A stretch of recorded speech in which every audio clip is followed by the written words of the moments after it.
नमस्कार।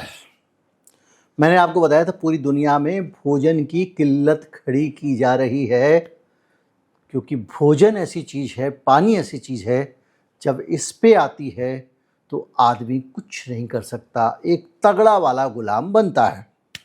एक चिड़ियाघर में एक शेर को कई दिनों तक भूखा मारा गया। उसके बाद एक आदमी आकर उसको थोड़ा सा खाना दे जाता था, आधा पेट। कुछ समय बाद शेर को लगने लगा यही मेरा शुभचिंतक है, और उसने शेर को अपना मास्टर मान लिया, जबकि उसे भूखा मारने वाला वही आदमी था। इसी तरह से पूरी दुनिया को अब फूड के नाम पे गुलाम बनाने की तैयारी हो रही है, और इसको लेकर मैंने डिटेल वीडियो बनाया था। पर अब जब कुछ लोगों ने उस पर ऐतराज़ किए, तो उन लोगों की खुशी के लिए आज मैं कुछ फैक्ट रखने जा रहा हूँ। कुछ मेरे पास तथ्य हैं और कुछ नई जानकारियाँ हैं भर भर के हर कोने से, जिनको देखकर आपके सारे के सारे भ्रम दूर हो जाएंगे। सबसे पहले मैं आपको बता देता हूँ भारत की कहानी, उसके बाद बताएंगे किसी और जगह की कहानी। मैं हूँ गिरिजेश वशिष्ठ, आप देख रहे हैं रॉकिंग न्यूज़ का यूट्यूब चैनल।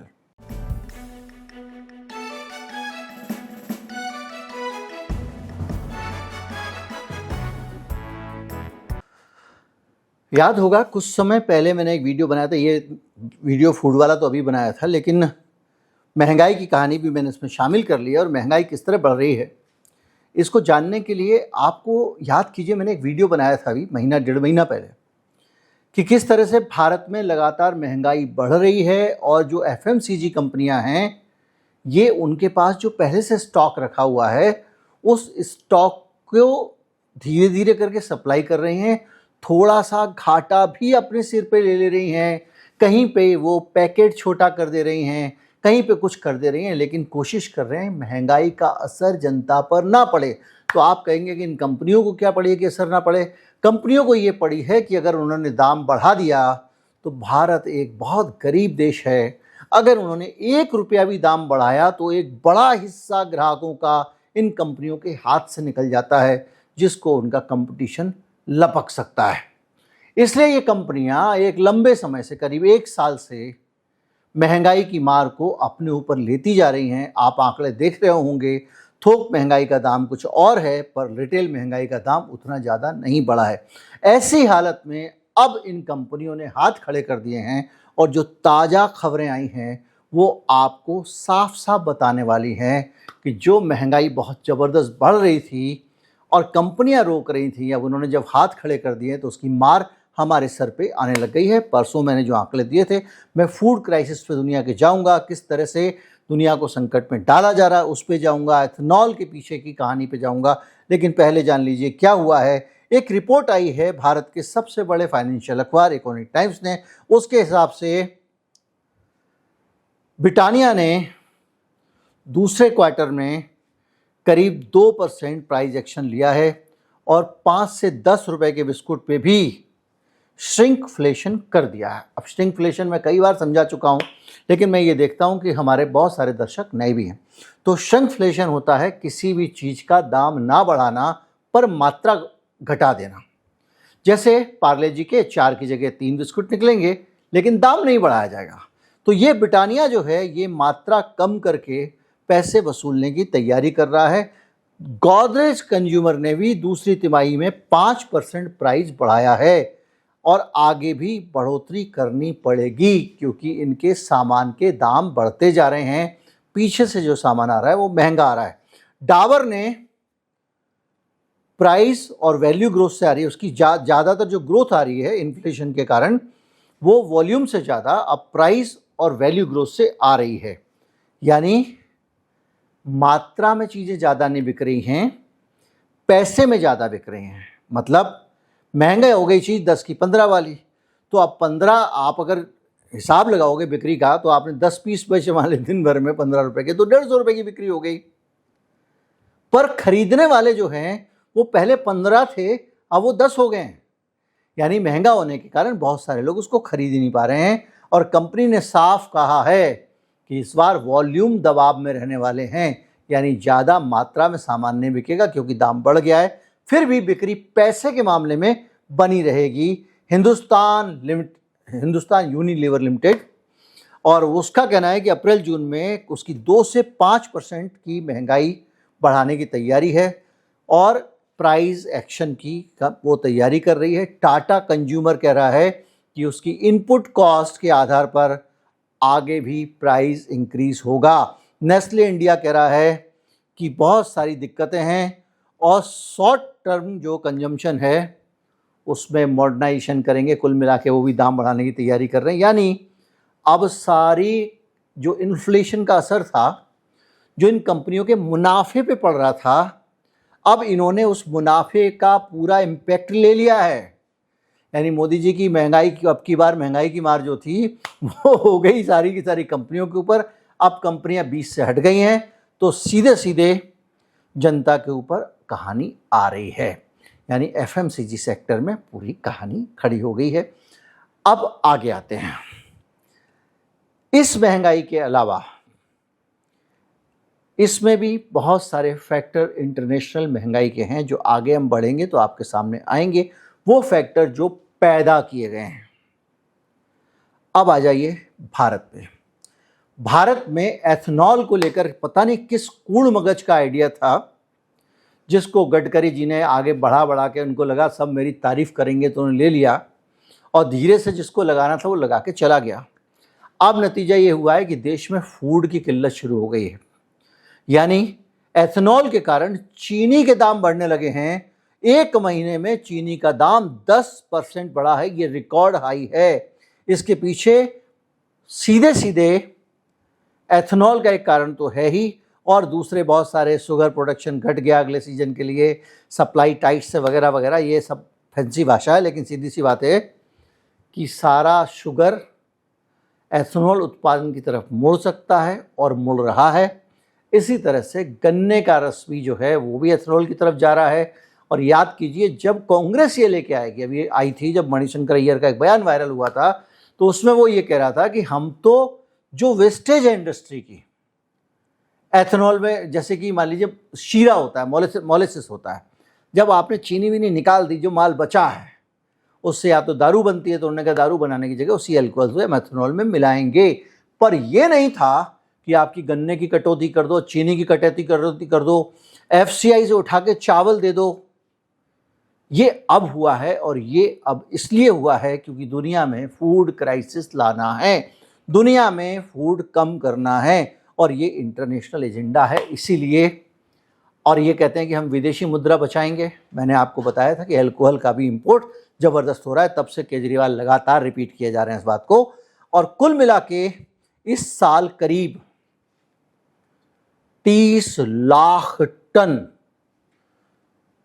यानी कुल उत्पादन का 10%, यानी 10 किलो में से 1 किलो चीनी एथनॉल बनाने के लिए दे दी गई। ये चीनी है, शीरा नहीं है इसमें गन्ना भी नहीं है, गन्ने का रस भी नहीं है, ये सीधे बनी बनाई चीनी है जो एथनॉल के दे दी गई। और सी हैवी मोलासिस से भी कहा गया कि इससे एथनॉल को प्राथमिकता दी जाए ताकि शुगर की दिक्कत हो गई ना। अब ये जो शुगर की बीमारी है इसको दूर करने के नाम पे सरकार कह रही है कि अब मिलों को कहा जाएगा कि भैया चीनी बाजार में आन दो, अगर 10% दाम बढ़ गया, क्या जरूरत थी 20% करने की? 10 झेल रहा था ना देश, किसको दिखाना था? आपको पता है किसको दिखाना था और किन के लिए किया जा रहा था? इतना अफरा तफरी में किया कि देश की 70% गाड़ियां जिस फ्यूल पे नहीं चल सकती, सारे पेट्रोल पंप पे कह दिया कि यही मिलेगा। फिर लोग रो रहे हैं खराब है तो उल्टा सीधा बोलता है मंत्री बैठ के, गडकरिया जी। कुल मिला के हालात बहुत खराब है। अब सरकार को जब ये कह रही है चीनी उधर मत दो तो अल्कोहल तो चाहिए ना, 20% तो मिलाओगे ना, क्योंकि 20 का तुमने कंपलसरी कर दिया है। 15 मिलाओगे तो यहाँ से नाक कटेगी तुम्हारी, तो कहाँ से मिलाओगे? इंपोर्ट करोगे अमेरिका से, और या फिर चावल दोगे उसमें, यही सब दोगे ना, मक्का दोगे। और कुल मिला के फूड वर्सेस फ्यूल के इस मुकाबले में सीधे सीधे फूड आपसे छीन के फ्यूल में डाला जा रहा है। अब ज़रूरत से कम जब फूड होगा तो फूड का दाम बढ़ेगा और ये दाम बढ़ने की जो बीमारी है ये पूरी दुनिया में चल रही है। ग्लोबल फूड इन्फ्लेशन सामने आ गया है। इकोनॉमिस्ट FAO की एक स्टोरी है, वो कहती है कि आज प्रोडक्शन कॉस्ट कहीं पर भी सुपरमार्केट में नहीं दिखती है। वो एक, इसको थोड़ा सा मैं सरल करता हूँ, आपको बताता हूँ, एक UN की रिपोर्ट के जरिए समझाता हूँ। संयुक्त राष्ट्र की रिपोर्ट है। एक आता है FAO global food price index. ये इंडेक्स कह रहा है कि दुनिया भर में खाने की चीज़ों का दाम बढ़ना शुरू हो गया है। अब जब अमेरिका मक्का से अल्कोहल बनाएगा और भारत को बेचेगा तो मक्के की कमी होगी ना, क्योंकि डोनाल्ड ट्रंप को अपने मक्का के किसानों को ज़्यादा दाम दिलाना है। हमारे यहाँ पे E20 मिलने से हमारे किसान को फ़ायदा नहीं हो रहा है, अमेरिका के किसान को हो रहा है। और यहाँ पर किसान ने गन्ना उसी दाम में दिया और चीनी जा रही है उधर, तो चीनी का दाम बढ़ रहा है, चीनी मिलों को फ़ायदा हो रहा है। कुल मिला के 131.1 पर ये इंडेक्स पहुँच गया है, जो 2023 के बाद सबसे ज़्यादा है। खास बातें, सीरियल्स 3 से 4% बढ़ गए। अब सीरियल्स क्या होते हैं? जो घास जैसी फसल होती है और उससे जो अनाज उगता है, ज्वार, बाजरा, मक्का, गेहूं, चावल, सब, और ये कहलाते हैं सीरियल्स। और सीरियल्स मतलब सरल भाषा में अनाज। और सीरियल्स के अंदर भी जो गेहूं है वो अकेला जुलाई में 5.8% महंगा हो गया है। ये वो महंगाइयाँ हैं, 4% तो टोटल महंगाई की दर होनी चाहिए, उससे ज़्यादा हो जाए तो इमरजेंसी है यहाँ, वो भी साल भर में। ये महीने भर में आंकड़े आ रहे हैं। जो वेजिटेबल ऑयल है वो सबसे ऊंचे स्तर पे पहुंच गया है 2%। ये वर्ल्ड की रिपोर्ट है। इसके अलावा चीनी 5.6% महंगी हो गई है, मीट सस्ता हो गया, डेयरी सस्ती हो गई है। और कुल मिला के अनाज के संकट की जो बात मैंने उस दिन वीडियो में कही थी वो सीधे सीधे आपके सामने है। इंडेक्स आ गया 18.2% नीचे, यानी कि दुनिया में फूड का क्राइसिस हो रहा है। मैंने आपको बताया था क्राइसिस कैसे पैदा किया जा रहा है। हर जगह अमेरिका का आपको हाथ मिलेगा। सबसे पहला, जानबूझ के ईरान के साथ एंगेजमेंट करना, हार्मुज के मसले को सुलझने नहीं देना, ईरान को बदनाम करते जाना, ब्लॉकेड लगाते जाना, कुछ करते जाना। जैसे ही खुलता हार्मुज फिर बंद कर देता है।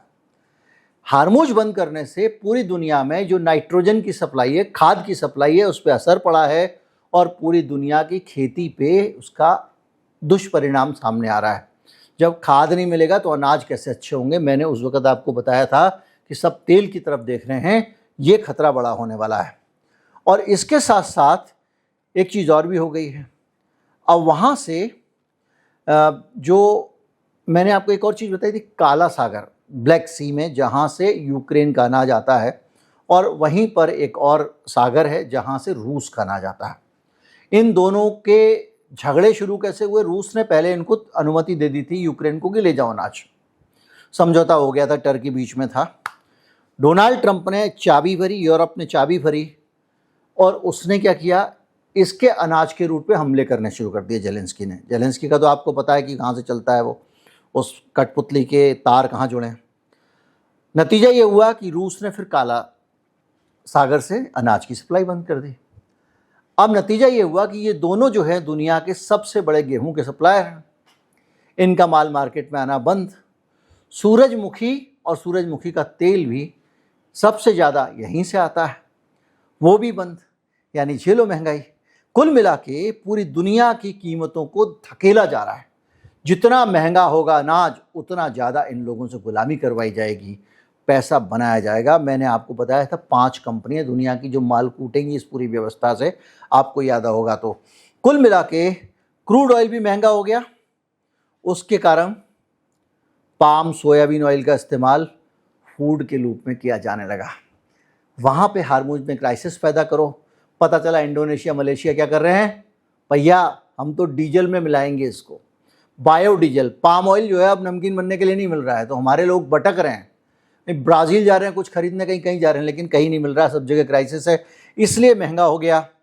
अब भारत में आप सोचिए कि अगर चीनी महंगी हो जाए क्योंकि एथेनॉल बन रहा है, खाने का तेल महंगा हो जाए क्योंकि वहाँ पर इंडोनेशिया में बायोडीजल बन रहा है, गेहूं महंगा हो जाए, चावल दे दिया जा रहा है बनने के लिए, तो आप सोचिए गरीब आदमी खाएगा क्या हिंदुस्तान का।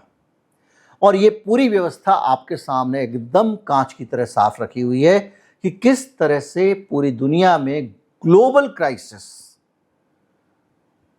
क्राइसिस खड़ा किया हुआ है। और डिटेल देखते हैं। और दुनिया भर में मक्का की खेती कम हो रही है और उसकी सप्लाई कम हो रही है क्योंकि इधर उधर इस्तेमाल हो रहा है। और गेहूं की आपने देख लिया क्राइसिस, इसके साथ साथ उसकी बुआई भी कम हुई है, लोगों ने उसको बोया नहीं है।